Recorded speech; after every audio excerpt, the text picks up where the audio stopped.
యుగ యుగములో ఆయనకే మెండుగా కలుగును గాక. ఆమేన్. అలాగే ఉదయకాల సమయమందు దేవుని సన్నిధిలో దైవారాధనలో ప్రభువుని ఆరాధించడానికై ఆయన సముఖమునందు నిలవబడిన ఆయన బిడలారా, ప్రభువు మిమ్ములను మీ కుటుంబములను మీ పనిపాటులను మీరు చేయించిన సకల కార్యములను ఆయన బహుగా దీవించి ఆశీర్వదించును గాక. ఆమేన్. కొద్ది నిమిషాలు పరిశుద్ధ గ్రంథములో నుండి దేవుని యొక్క వాక్యమును ధ్యానము చేద్దామండి. మత్తయి సువార్త అండి 14వ అధ్యాయము. మత్తయి సువార్త 14వ అధ్యాయము 33వ వచనమును చదువుకుందామండి. 14:33. వారు దోణి ఎక్కినప్పుడు గాలి అణిగెను. అంతటా దోణిలోనున్న వారు వచ్చి, నీవు నిజముగా దేవుని కుమారుడు అని చెప్పి ఆయనకు మొక్కిరి. చాలండి. ప్రభు తన పరిశుద్ధమైన లేఖన భాగమును ఆయన మహిమార్థమై మన వినికిడులో ఫలింపచేయును గాక. ఆమేన్. ప్రభువునందు ప్రియమైన దేవుని విశ్వాసులారా, యేసుక్రీస్తు ప్రభువుల వారు శరీరధారిగా ఈ లోకములో ఉన్నప్పుడు జరిగినటువంటి ఒక సంఘటన మనము ఈ దినము మన యొక్క అధ్యయన భాగముగా మనము చదువుకున్నటువంటి వారమై ఉన్నాము.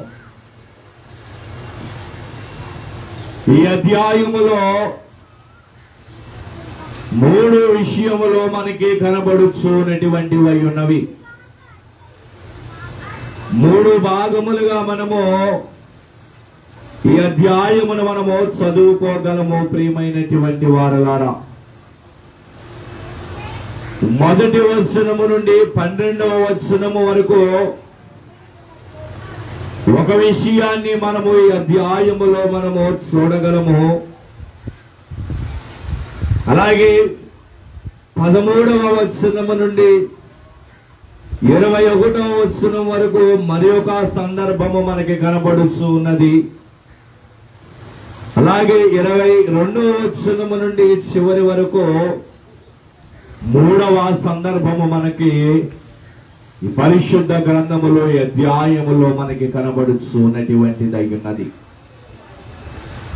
మొదటి సందర్భము ఏమిటి అనగా,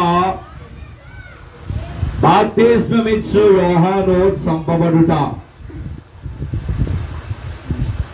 బాప్తిస్మమిచ్చు యోహానుని ఆనాటి కాలములో అతడు బలముగా శాస్త్రులను ప్రధాన యాజకులను అతడు ఖండించచ్చు ఉన్నప్పుడు బాప్తిస్మమిచ్చు యోహానును బంధించిన వారుగా ఉన్నారు. హేరోదు తన జన్మదిన ముందు హేరోదియా నాట్యమాడినప్పుడు, హేరోదు యొక్క కుమార్తె నాట్యమాడినప్పుడు హేరోదు అన్నాడు, నీకు ఏమి కావాలో కోరుకోమంటే తల్లి అన్నది, బాప్తిస్మమిచ్చు యోహాను తల కావాలని కోరుకోమన్నది. హేరోదు కింద బాధపడినను అతడు ఇచ్చిన మాట నెరవేర్చాలి గనుక ఈ బాప్తిస్మమిచ్చు యోహాను యొక్క తలను తీసుకుని వచ్చి పల్లెములో తీసుకుని వచ్చి అప్పగించిన వాడై ఉన్నాడు. బాప్తిస్మమిచ్చు యోహాను మరణించాడు. ఆ విషయము యేసుక్రీస్తు ప్రభువు వారికి తెలుసుకున్నారు. ఆయన విషయము ఆయనకు తెలుపబడినది. ఎంతో వేదనలో ఆయన ఉన్నటువంటి వారై ఉన్నారు. వేదనలో ఉన్నటువంటి ఆయన వారి మధ్య నుండి ఏకాంతముగా ఆయన అరణ్య ప్రదేశములోనికి ఆయన వెళ్ళిపోయారు. అదే 2వ సందర్భము 13వ వచనము నుండి మనకి కనపడుచు ఉన్నది. ఆయన అరణ్యములోనికి వెళ్ళినప్పుడు ఆయన ఏకాంతముగా అక్కడ ఉంటే యేసు ప్రభు అరణ్యములోనికి వచ్చారు అనబడే విషయము చుట్టుప్రక్కల వారికి తెలియగానే కొన్ని వేల మంది ఆ అరణ్యములోనికి ఆయన దగ్గరకు వచ్చి ఉన్నారు. ఆయన ఆ దినము ఆయన బలముగా వాక్యాన్ని బోధించి వారందరికీ ఆయన భోజనమును పెట్టారు. 5,000 మందికి 5 రొట్టెలు 2 చిన్ని చేపలు 5,000 మందికి భోజనము పెట్టగా మరలా 12 గంపల ఆశీర్వాదము అక్కడ కుమారునికి ఆయన ఇచ్చారు. అది 2వ సందర్భము మనకి ఆ అధ్యాయములో కనబడుతూ ఉన్నటువంటిది ఉన్నది. ఈ 3వ సందర్భాన్ని మనం ఇప్పుడు చదువుకున్నటువంటి వారముగా ఉన్నాము. ఏమిటి ఆ సందర్భము అంటే, యేసు క్రీస్తు ప్రభువుల వారు అరణ్యములో ఉన్నారు. ఆయన ఒక ప్రాంతానికి ఆయన బోధ చేయడానికి ఆయన వెళ్ళాలి అని అనుకుంటూ ఉన్నారు. కానీ ఆయన కంటే ముందుగా ఆయన తన శిష్యులను అక్కడికి వెళ్ళవలనని ఆయన బలవంతము చేసిన వారుగా ఉన్నారు. ఎందుకు శిష్యులను ఆయన బలవంతము చేస్తారు? ఆయన వెళ్ళమంటే వారు వెళ్ళరా? ఆయన శిష్యులే కదా వారు. ఎందుకు ఆయన వారిని బలవంతము చేయవలసి వచ్చినది అంటే, అప్పటికి శిష్యులలో భయము అనబడేది ఏర్పడినది. ప్రియమైనటువంటి వాళ్ళ ఎందుకు భయము? వారికి బాప్తిస్మమిచ్చి యోహానును చంపేస్తారు. తరువాత యేసు ప్రభువులు వారిని చంపేస్తారేమో, ఆయన చనిపోతే మా పరిస్థితి ఏమిటి అనబడే కలవరము భయము వారిలో ఉన్నది కనుక ప్రభువు వారిని తొందర పెట్టిన వారుగా ఉన్నారు, బలవంత పెట్టారు. ఆ అధ్యాయములు మనము చదువుకోవచ్చు. 14వ అధ్యాయములో 22లో మనకి చివరి లైన్ లో కనబడుతుంది. అద్దరికి వెళ్ళవలనని ఆయన వారిని బలవంతము చేస్తును అనబడే విషయము అక్కడ మనకి కనబడుతూ ఉన్నది. అద్దరికి వెళ్ళవలనని ఆయన వారిని బలవంతము చేస్తారు. అప్పుడు గాని వారు అక్కడ నుండి బయలుదేరి వారు వెళ్ళలేదు. అయితే కనుక వారు బయలుదేరారు, ప్రయాణమై వారు వెళ్ళొచ్చు ఉన్నటువంటి వారై ఉన్నారు. వారు వెళ్ళొచ్చు ఉండగా మార్గ మధ్యములో తుఫాను చెలరేగినటువంటిది ఉన్నది. సముద్రములో ఎప్పుడు తుఫాను రేగుతుందో మనము దానిని అంచనా వేయలేము. అటువంటి సందర్భములో వారు ప్రయాణమై వెళ్ళుచుండగా సముద్ర మధ్యములో తుఫాను చెలరేగినదై ఉన్నది. ప్రాణ భయముతో శిష్యులైనటువంటి వారు కలవరముతో ఉన్నారు. ప్రభువుతో వారు అన్నటువంటి మాటలను వారు జ్ఞాపకం చేసుకుంటూ ఉన్నారు. అయ్యో, మనం అక్కడ ఉంటే ప్రాణముతో ఉండేవారమేమో. ప్రభువు మనలను బలవంత పెట్టారు వెళ్ళమని. మనము బయలుదేరి వచ్చాము. ఎప్పుడు తుఫానులో మనము ఎక్కువ చిరుక్కుపోయాము. ఇప్పుడు మన పరిస్థితి ఏమిటి? మన ప్రాణముల పరిస్థితి ఏమిటి అనబడి కలవరములో వారు ఉన్నారు. అయితే అటువంటి కలవరములో వారు ఉన్నటువంటి పరిస్థితులలో ప్రభువు వారి మధ్యకు వచ్చిన వారిగా ఉన్నటువంటి వారై ఉన్నారు. దేవునికి స్తోత్రం. అటువంటి కలవర పరిస్థితులలో వారు ఉండగా యేసు ప్రభువుల వారు ఆ దోణి ఆయన ఎక్కిన వారుగా ఉన్నారు. మొదట శిష్యులకు కనబడగా శిష్యులు భయపడ్డారు.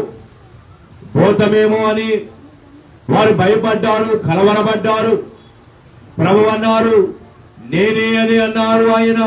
అప్పుడు పేతురు అంటాడు, ప్రభువా, నీవే అయితే నీలాగా నేను నడిచి భాగ్యమున నాకిమ్మయ్యా అన్నాడు పేతురు.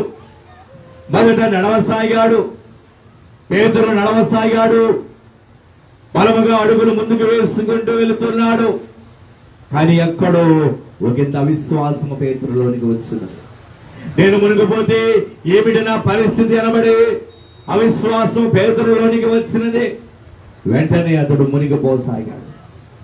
కేకలు వేస్తూ ఉన్నాడు, ప్రభువా నన్ను రక్షించు, నన్ను కాపాడు అని పేతురు కేకలు వేయగా ప్రభువు పేతురును రక్షించారు, వెలుపడికి తీశారు. తర్వాత అందరూ కలిసి ధోని ఎక్కి వారు కూర్చున్నారు. వారి ప్రయాణము సాగుతూ వెళ్ళిపోయినది.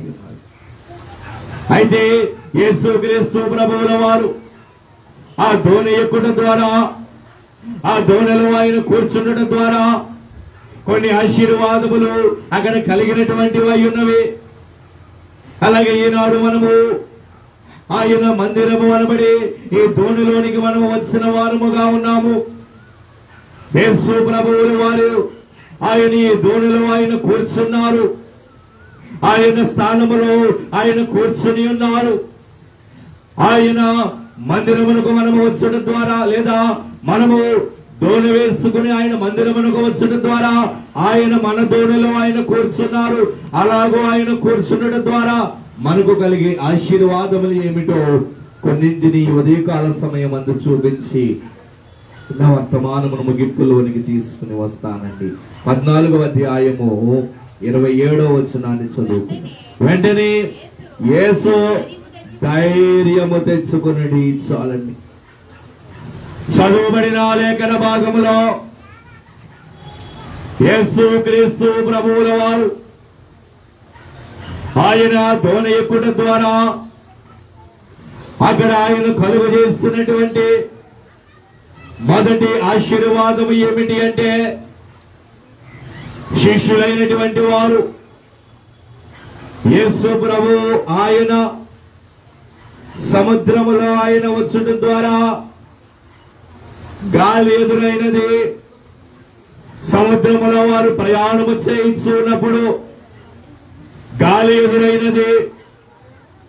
ఆ గాలికి వారు భయపడుతూ ఉండగా, కలవరముతో ఉండగా ప్రభువు ఆ సముద్రం మీద ఆయన నడుచుకుంటూ ఆయన వచ్చిన వారుగా ఉన్నారు. ఆయన నడుచుకుంటూ వచ్చుట వారు చూశారు. అప్పటికి గాలి ఎదురవటం చేత భయముతో వారు ఉన్నారేమో. ఇంకా ప్రభు ఆ సముద్రం మీద ఆయన నడుచుకుంటూ వచ్చేసరికి శిష్యులు ఇంకా కలవరపడిపోయిన వారుగా ఉన్నారు. వారు మనస్సంతయు కలవరముతో నిండుకున్నది. ధైర్యము అనబడేది లేదు వారిలో. కలవరముతో వారు నిండుకొని ఉండగా వారి మధ్యకు వచ్చినటువంటి యేసు క్రీస్తు ప్రభువుల వారు వారితో ఆయన అంటూ ఉన్నటువంటి మాట ఏమిటి అంటే, ధైర్యము తెచ్చుకున్నది అని ఆయన అంటున్నారు. కనుక మొట్టమొదటి ఆశీర్వాదము యేసు క్రీస్తు ప్రభువుల వారు ఆ ధోని ఎక్కుట ద్వారా, ఆ ధోని మీద ఆయన కూర్చుండడం ద్వారా శిష్యులకు ఆయన కలుగజేసిన మొట్టమొదటి ఆశీర్వాదం ఏమిటి అంటే, ధైర్యమును దేవుడు వారికి దయచేసిన వారై ఉన్నారు. దేవునికి స్తోత్రం. కలవరముతో ఉన్నటువంటి వారికి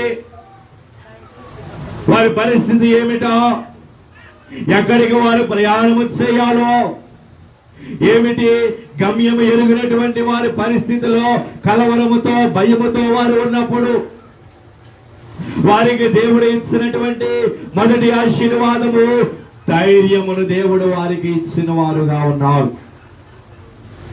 అలాగే ఈనాడు మన జీవితములలో కూడా ఎన్నో పరిస్థితులు మనం ఎదుర్కొంటూ ఉంటాము. ఎన్నో విపత్కర పరిస్థితులు మన జీవన ప్రయాణములో మనము కలవరముతో నిండుకున్న పరిస్థితిలో ఎన్నో మనం ఎదుర్కొంటూ ఉంటాము. మన భవిష్యత్తు గురించి కానీ, మన యొక్క బిడ్డల భవిష్యత్తును గురించి కానీ, కట్టవలసిన కట్టడములను గురించి కానీ, మన గృహముల గురించి కానీ, మన యొక్క జీవన ప్రయాణములో ఒకంత ఒడిదుడుకులకు మనం ఎదుర్కొంటూ మనము భయముతో మనము జీవన ప్రయాణమును మనము కొనసాగిస్తూ ఉన్నామేమో. అటువంటి మన జీవితములో దేవుడు మనతో మాట్లాడబోతూ ఉన్నటువంటి మాట ఈ దినమందు ఆయన మనకు ధైర్యమును ఆయన దయచేయబోతూ ఉన్నటువంటి వారై ఉన్నారు. దేవునికి స్తోత్రం. ఎన్నో సందర్భాలలో మనం భయపడుతూ ఉంటాము. భార్య భర్తలు వారి మధ్య మనస్పర్ధలు వచ్చిన విషయంలో, వారు మాట్లాడుకోలేనటువంటి సందర్భంలో వారు భయపడుతూ ఉంటారు. బిడ్డల భవిష్యత్తు విషయంలో మనం భయపడుతూ ఉంటాం. వివాహముల విషయంలో కానివ్వండి, వారి యొక్క చదువు విషయంలో, వారి భవిష్యత్తు విషయంలో మనము భయపడుతూ ఉంటాము. కానీ దేవుడు అంటూ ఉన్నారు, నేను మీకు ఉన్నాను, మీరు ధైర్యము తెచ్చుకునుడి అని ఆయన అంటూ ఉన్నటువంటి వారై ఉన్నారు. దేవునికి స్తోత్రం. కనుక ఆయన ఈ పునరుత్థానపు దినమునందు ఆయన మందిరమునకు మనము వచ్చుట ద్వారా దేవుడు మనకు ధైర్యమును ఆయన దయచేయబోతూ ఉన్నారు. సామెతల గ్రంథం అండి 28వ అధ్యాయము. సామెతల గ్రంథము 28:1 అండి, మొదటి అధ్యాయం. ఎవడనో తరుముకుండానే దుష్టుడు పారిపోవును, నీతిమంతులు సింహము వలె ధైర్యముగా నుందరో. చాలండి.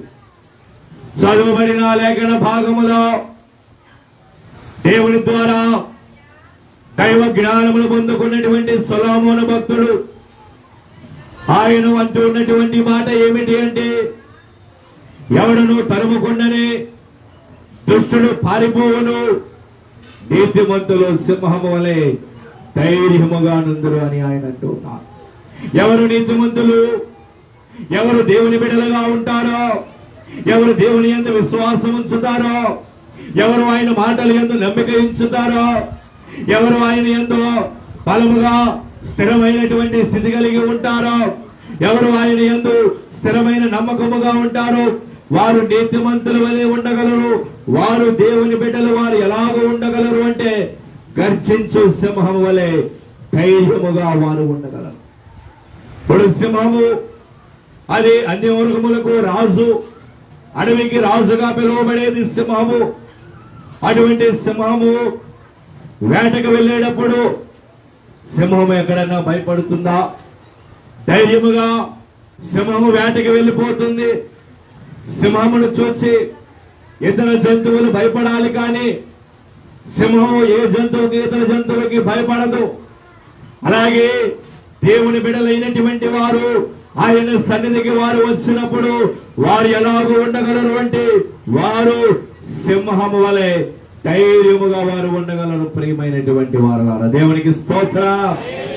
అపోస్తుల కార్యముల గ్రంథం అండి 14వ అధ్యాయము. ప్రియులారా, అపోస్తుల కార్యముల గ్రంథం అండి 14వ అధ్యాయము 3వ వచనం అండి.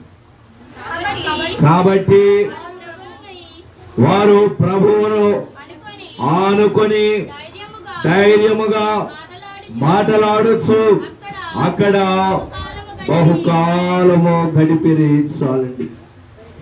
చదువుబడిన లేఖన భాగములో పౌలు అతడు ప్రయాణములో అతడు ఉన్నటువంటి వాడై ఉన్నాడు. పౌలు ప్రయాణములో ఉండగా ప్రభు అక్కడ పౌలు కొన్ని విషయములలో కలవరములో అతడు ఉన్నటువంటి వాడై ఉన్నాడు. కానీ అటువంటి పౌలు గురించి అక్కడ మాట్లాడుచు రాయబడుచు ఉన్నటువంటి మాట ఏమిటి అంటే, వారు ప్రభువుని ఆనుకొని ధైర్యముగా వారు మాట్లాడిన వారుగా ఉన్నారు. కొన్ని సందర్భాలలో కొన్ని ప్రదేశములలో మనము మాట్లాడలేనటువంటి పరిస్థితులు మనము ఎదుర్కొంటూ ఉంటాము.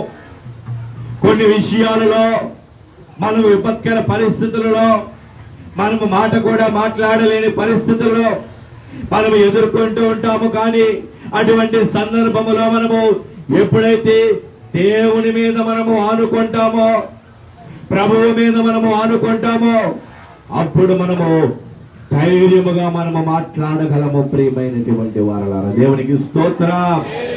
ధైర్యముగా మనము మాట్లాడగలము. భయము అనబడేది మనలోనికి ఆయన రానివారు.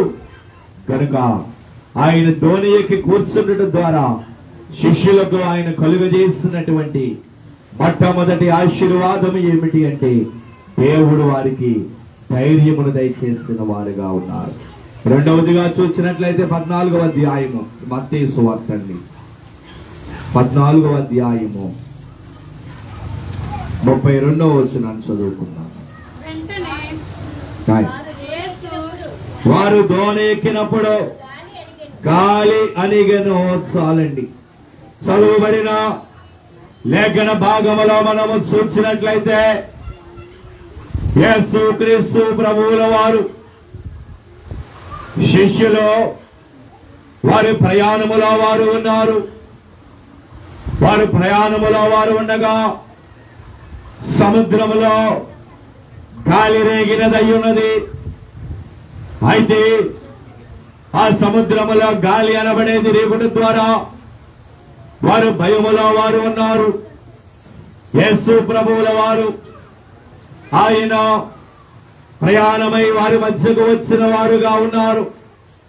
అయితే వారి మధ్యకు ఆయన వచ్చిన ద్వారా ఆయన దోణి ఎక్కుట ద్వారా అక్కడికి కలిగినటువంటి రెండవ ఆశీర్వాదం ఏమిటి అంటే, ఆయన దోణి ఎక్కుట ద్వారా అక్కడ కలిగినటువంటి రెండవ ఆశీర్వాదం ఏమిటి అంటే, అక్కడ ఆయన శ్రమలకు సాదృశ్యమై ఉన్నటువంటి గాలిని ఆయన అణచిన వారుగా ఉన్నటువంటి వారై ఉన్నారు. దేవునికి స్తోత్రం. ఆయన దోణి ఎక్కుట ద్వారా శ్రమలకు సాదృశ్యముగా ఉన్నటువంటి ఆ గాలిని ఆయన అణచిన వారుగా ఆయన ఉన్నారు. ఆ గాలిని ఆయన అణిచివేశారు.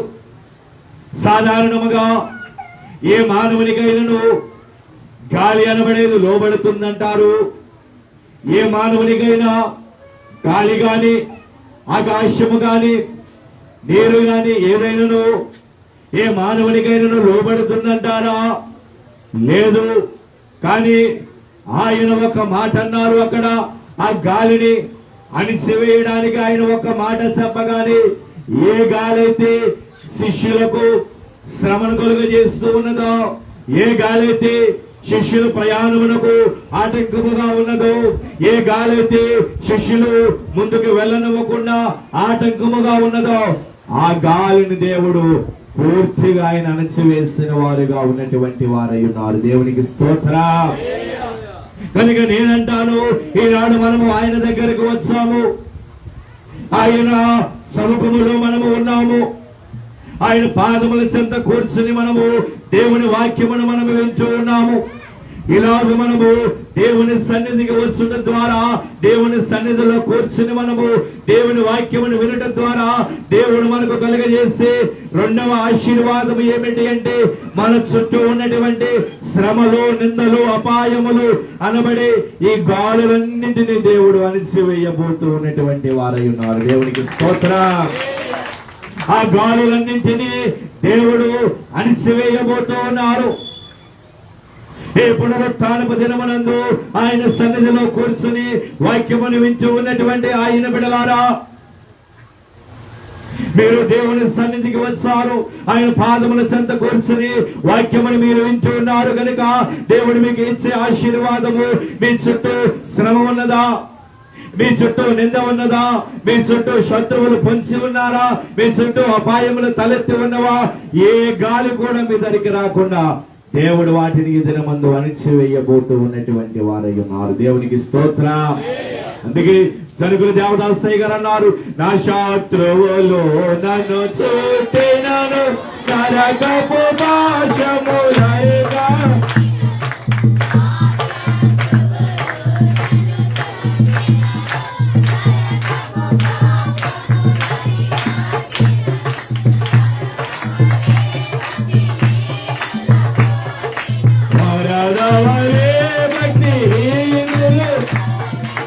ఇదువకలను ఎడబాయని దేవా, వదలకలను ఎడబాయని దేవా, యెహోవా నా బలమా, యథార్థమైనది పరిపూర్ణమైనది నీ మార్గం. యెహోవా నా కలను లేని అలాగా దేవుడు చేతైన సలము సాక్షితో నిలిపి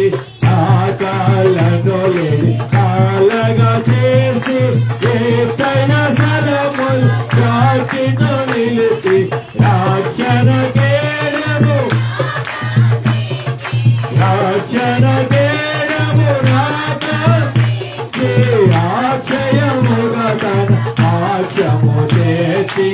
ఆక్షయముగా తన ఆక్షము చేసిన యెహోవా కలమా యథార్థమైనది మార్గం పరిపూర్ణమైనది మార్గం యెహోవా. దేవునికి స్తోత్రం.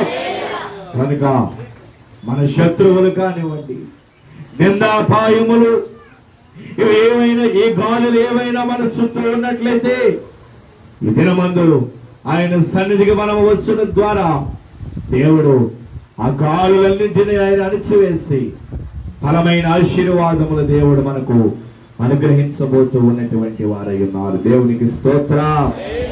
ఇక మూడవ ఆశీర్వాదము 14వ అధ్యాయము 33వ వచనాన్ని చదువుకుందాం.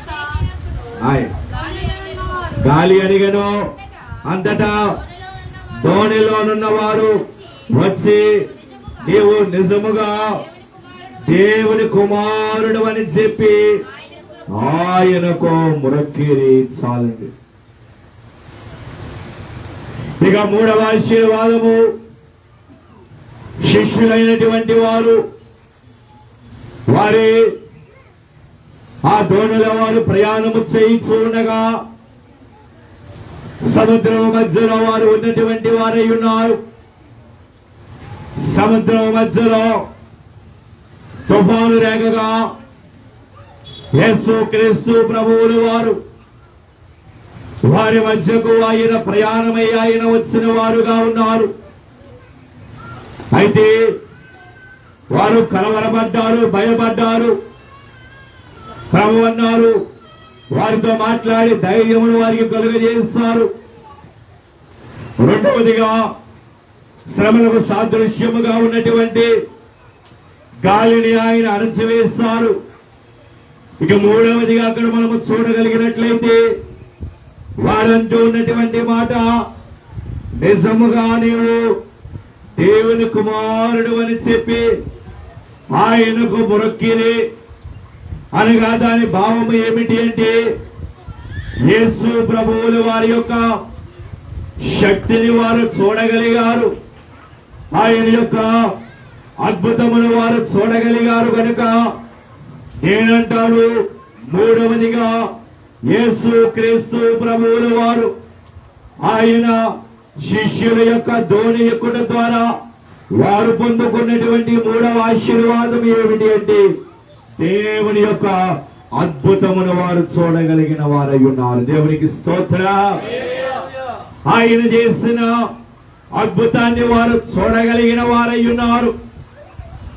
అలాగే ఈ పునరుత్థానపు దినమునందు ఆయన సన్నిధిలో, ఆయన మందిరములో కూర్చుని దేవుని యొక్క వాక్యముని వింటూ ఉన్నటువంటి ఆయన బిడ్డలారా, ఏ దినము ఆయన సన్నిధిలో కూర్చున్నటువంటి మీకు మీ జీవితములలో ఆయన అద్భుత కార్యములు ఆయన చెయ్యబోతూ ఉన్నటువంటి వారై ఉన్నారు. దేవునికి స్తోత్రం. మీరు నెరవేరవు అనుకున్నటువంటి కార్యములు, మీరు తలపెట్టుకున్నటువంటి అంశములు, మీరు ఏ అంశాలైతే మీరు పెట్టుకున్నారో ఆ అంశములను దేవుడు నెరవేర్చి మీ జీవితములో అద్భుత కార్యములను ఆయన చెయ్యబోతూ ఉన్నారు. ఇప్పటికే అనేక మంది అంశములను దేవుడు నెరవేర్చిన వారుగా ఉన్నారండి. అనేక మంది అంశములను ఈ శిలువ ధ్యానములలో దేవుడు నెరవేర్చారు. ఇంకా ఎవరిదైనా అంశమును నెరవేరలేకపోతే, ఏమో ఇది నా పక్షముగా నెరవేరదని మీరు అనుకుంటూ ఉన్నారేమో, నా కుటుంబ పక్షముగా ఇది నెరవేరదు అని మీరు అనుకుంటూ ఉన్నారేమో, నా బిడ్డల పక్షముగా ఇది నెరవేరదు అని మీరు అనేక సంవత్సరములుగా మీరు అంశాలు పెట్టుకుని మీరు దేవుని సన్నిధిలో విలపించుచూ ఉన్నారేమో, మీరు దేవుని సన్నిధిలో మొరపెట్టుచూ ఉన్నారేమో. కానీ ఈ దినమందు ఆనాడు శిష్యులైనటువంటి వారు ఎలాగున వారు సముద్రం మధ్యలో దేవుని అద్భుతాన్ని చూడగలిగారు. ఈనాడు మీరు దేవుని సన్నిధిలో మీ కుటుంబంలో అద్భుతాన్ని మీరు చూడబోతూ ఉన్నటువంటి వారు ఉన్నారు. దేవునికి స్తోత్రం.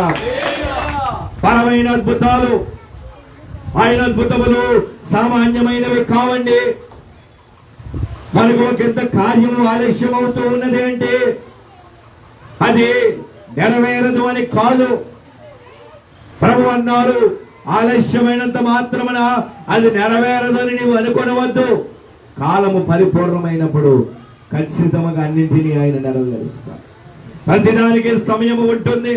ఆ సమయము వచ్చినప్పుడు మనము అనుకున్న దానికంటే, ఊహించిన దానికంటే అత్యధికముగా దేవుడు అద్భుతాలు మన జీవితంలో ఆయన చేయబోతూ ఉన్నటువంటి వారై ఉన్నారు. దేవునికి స్తోత్రం. పేతురు ఊహించుండడండి.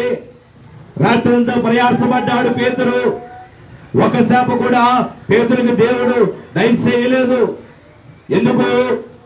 దేవుడు ఆశీర్వాదాలు ఇవ్వాలనుకున్నాడు కనుక పేతురుకు దేవుడు ఒక చేప కూడా రాత్రంతా ఆయన ఇవ్వాల. పగలొచ్చారు, దేవుడు ధోని ఎక్కారు, వాక్యం బోధించారు. పేతురుతో అన్నారు, పేతురు ధోనిని లోపలికి నడిపించు అన్నారు. లోపలికి తీసుకుని వెళ్ళారు. కుడివైపునకు దేవుడు వలవేయమన్నారు. పేతురు అన్నాడు, అయ్యా నేను ఎంత నైపుణ్యము గలవాడినయ్యా చేపలు పట్టుటలో. రాత్రంతా కష్టపడ్డాను కానీ నాకు ఒక చేప కూడా దొరకలేదయ్యా అన్నాడు పేతురు. ప్రభు అన్నారు, పర్వాలేదు వలవేయి అన్నారు. అయినను నీ మాటను బట్టి వలవేస్తున్నాను అన్నాడు పేతురు. దేవుని మాటను బట్టి పేతురు వలవేయలేదా? వలవేస్తాడు పేతురు. అతని జీవితంలో ఎన్నడూ చూడనటువంటి 2 దోణుల ఆశీర్వాదములు, అద్భుతాన్ని పేతురు పొందుకున్నాడు. అలాగే పేతురు ఎలాగో 2 దోణుల అద్భుతాన్ని పేతురు పొందుకున్నాడు. ఈనాడు ఆయన సన్నిధిలో ఉన్నటువంటి మీ జీవితంలో కూడా అట్టి 2 దోణుల అద్భుతాలు దేవుడు చెయ్యబోతూ ఉన్నటువంటి వారై ఉన్నారు. దేవునికి స్తోత్రం. కనుక శిష్యులు పొందుకున్నటువంటి 3వ ఆశీర్వాదము, అద్భుతాన్ని వారు చూచారు. ఇక 4వదిగా 14వ అధ్యాయము 34వ వచనం అండి. గెన్నెసరెతు దేశమునకు వచ్చింది చాలండి. ఇక 4వ ఆశీర్వాదం ఏమిటి అంటే, శిష్యులు దేవుడు వారిని బలవంత పెట్టారు ప్రయాణము వెళ్ళడానికి. గెన్నెసరెతు అనబడే ఆ ప్రదేశమునకు వెళ్ళడానికి, ఆ దేశానికి వెళ్ళడానికి ప్రభు వారిని బలవంత పెట్టారు. శిష్యులు ప్రయాణమై వెళ్ళారు. అయితే మార్గ మధ్యములో తుఫాను రేగింది. వారిలో కలవరము మొదలైంది. మేము గమ్యాన్ని చేరగలమో లేదో, ప్రభువు మమ్మల్ని వెళ్ళమన్న చోటికి మేము వెళ్ళగలమో లేదో అనబడి కలవరము వారిలో మొదలైనది. కానీ యేసు క్రీస్తు ప్రభువులు వారు సముద్రం మధ్యలో వారి దగ్గరకు వచ్చి ఆయన ఆ దోణి ఎక్కి వారి మధ్యలో ఆయన కూర్చుండటం ద్వారా అక్కడ జరిగిన 4వ ఆశీర్వాదం ఏమిటి అంటే, ఏ గమ్యమునైతే వారు చేరలేమో అనుకుని వారు ఎంతగా కలవరపడ్డారో ఆ గమ్యమునకు దేవుడు వారిని చేర్చిన వారై ఉన్నారు. దేవునికి స్తోత్రం. గమ్యాన్ని వారు చేరగలిగిన వారై ఉన్నారు. అది దేవుడు వారికి కలుగజేసిన 4వ ఆశీర్వాదము. గమ్యమునకు దేవుడు వారిని తీసుకుని వెళ్ళిన వారై ఉన్నారు. ఈనాడు మన జీవితంలో కూడా కొన్ని గమ్యాలను మనం ఏర్పాటు చేసుకుంటాము. మన జీవితంలో, మన బిడ్డల జీవితంలో, వారి వివాహ విషయంలో, వారి యొక్క చదువు విషయంలో కొన్ని గమ్యాలను మనం ఏర్పాటు చేసుకుంటాము. కానీ మన గమ్యములో, మన ప్రయాణములో ఎన్నో ఆటుపోట్లు, ఎన్నో ఒడిదుడుకులు, ఎన్నో శ్రమలు, ఎన్నో కష్టాలు, అప్పులు అనబడేవి మనకి ఎదురవుతూ ఉంటాయి. కానీ ఎన్ని మనకు ఎదురైనను కూడా ఆనాడు శిష్యులు ఎలాగో గమ్యాన్ని చేరారో దేవుడు కూడా మనలను అలాగూ గమ్యాన్ని ఆయన చేర్చబోతూ ఉన్నటువంటి వారై ఉన్నారు. దేవునికి స్తోత్రం. కనుక మన జీవిత ప్రయాణములో గమ్యం మనము చేరుకుంటాము. అలాగే మనము ఈ లోకమునకు యాత్రికుల వలె మనము వచ్చాము. మనది ఈ లోకము కాదు. ఏ లోకము మనది? పరలోకము మనది. అందుకే పరలోకము నా దేశము పరదేశినేనగా యాత్రికుడును నేను అని మనం పాట పాడుకుంటూ ఉన్నాం. మనము అక్కడికి ఈ లోకములో మనం యాత్ర దినాలు మనం ముగించుకుని కడకు గమ్యాన్ని మనము చేరాలి.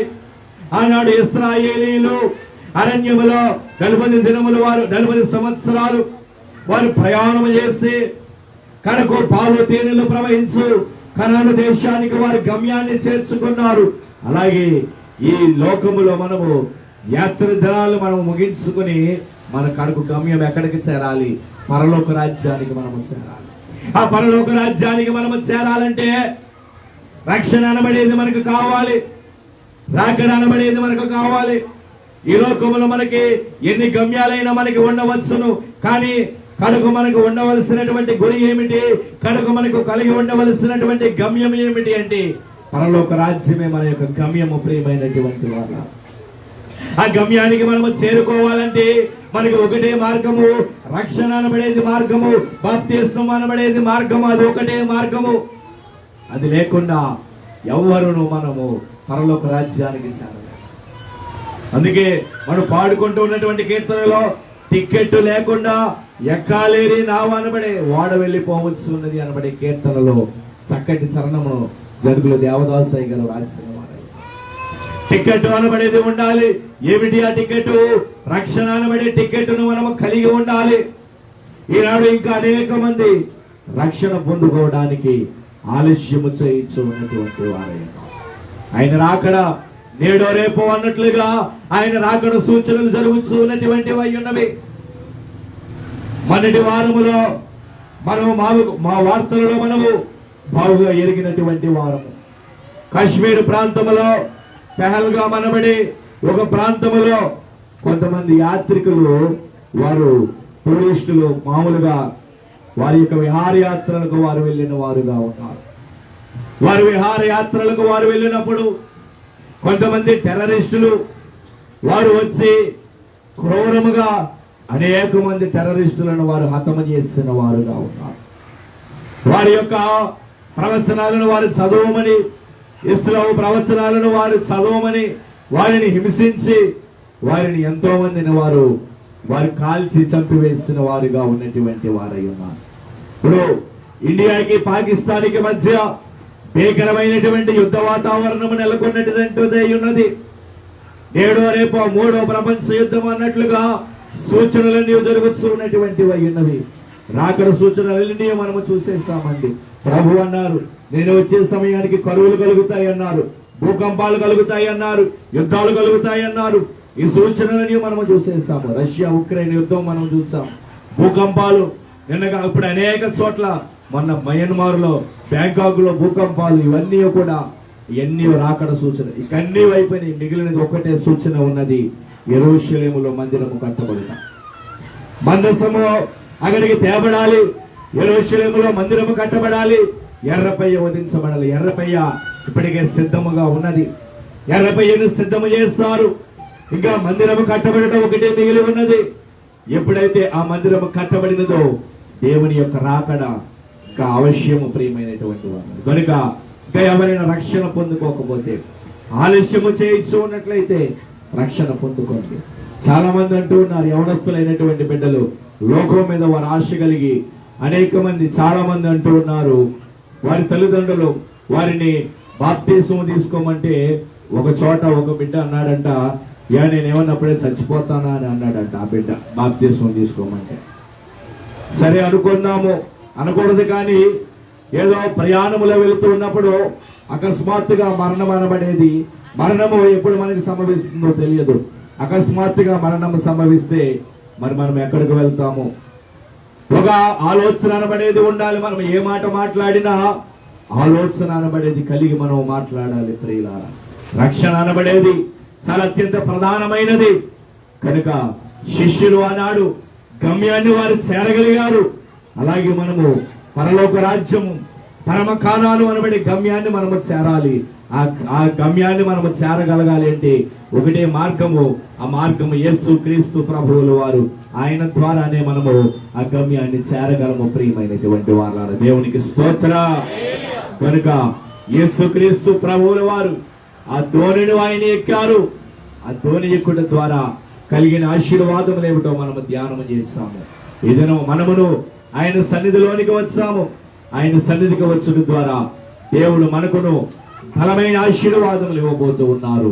ప్రభు కృప సదా మీ అందరికీ తోడైయుండునుగా. ఆమేన్. దయగలిగిన తండ్రి, పరిశుద్ధుడా, మహోన్నతుడా, నీ ఘనమైన పాదములకు వందనములు, స్తుతులు, స్తోత్రములు చెల్లించుకొనుచు ఉన్నామయ్యా. నాయన, అవును ప్రభువా, ఆనాడు శిష్యులైనటువంటి వారు కలవరములో వారు ఉన్నారు, భయముతో వారు ఉన్నారు. ప్రభువా, వీరే వారు వద్దకు వెళ్ళి ధైర్యాన్ని వారికి ఇచ్చారు. అలాగనే ప్రభువా, వారికి శ్రమలకు సాదృశ్యముగా ఉన్నటువంటి గాలిని మీరు అణిచివేస్తారు. అలాగే కడకు గమ్యానికి వారిని మీరే తీసుకుని వెళ్ళారు. ప్రభువా, మేము ఈనాడు ప్రభువా ఈ జీవిత ప్రయాణములో కడకు మేము చేరవలసిన గమ్యానికి మమ్మల్ని మీరే తీసుకుని వెళ్ళి ఆనాడు శిష్యులను ఎలాగైతే గమ్యాన్ని చేర్చారో మమ్మల్ని కూడా మీ పరలోక రాజ్యం అనబడే గమ్యానికి మమ్మల్ని మీరే తీసుకుని వెళ్ళి అతి బలమైన ఆశీర్వాదములు మా ఎల్లరికీ మీరు అనుగ్రహింపజేసి విన్న వాక్యాన్ని మా హృదయములలో భద్రపరిచి ఫలింపజేసి మీరే మహిమ, ఘనత, కీర్తి, ప్రభావములను పొందమని మా కోసం వేగముగా రానయ్యున్న యేసుక్రీస్తు వారి యొక్క ఘనమైన శ్రేష్టమైన నామమున అడిగి ప్రార్థించి వేడుకొనుచున్నాము మా ప్రియ పరలోకపు తండ్రి.